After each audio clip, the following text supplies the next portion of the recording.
नाही, माझ्याकडे तरी थेट कुणी संपर्क साधलेला नाही आहे.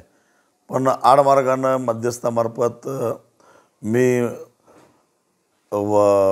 दिल्लीतल्या केंद्रीय नेत्यांच्यावर बोलावं, भेटावं, काही कामानिमित्त त्यांच्याकडे जावं, अशा प्रकारच्या सूचना येत आहेत. पण त्याही गोष्टीकडे मी दुर्लक्ष केलेलं आहे. मुळामध्ये स्वाभिमानी शेतकरी संघटनेचा 2 वर्षापूर्वीच निर्णय झालेला आहे की कोणाही आघाडीबरोबर आपण जायचं नाही आहे. आणि त्यामुळं जो आमच्या कार्यकारिणीचा निर्णय झाला आहे त्याच्याशी मी बांधील आहे. आणि त्यामुळं कुणाशी संपर्क साधणं, कुणावर बोलणं किंवा चर्चा करणं हा प्रश्नच उद्भवत नाही आहे.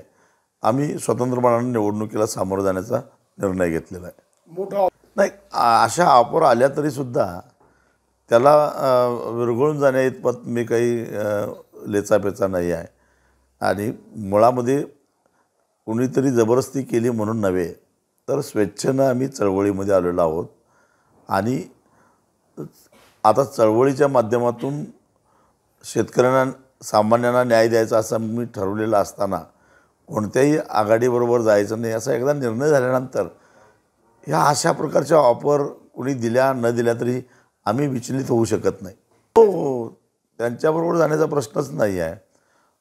कारण त्यांच्याबरोबरची आघाडी 2017लाच आम्ही तोडलेली आहे आणि महाविकास आघाडी 2019ला आम्ही सोडलेली आहे. त्यामुळं आता कोणाबरोबर जाण्याचा प्रश्नच येत नाही. एबीपी माझा, उघडा डोळे बघा नीट.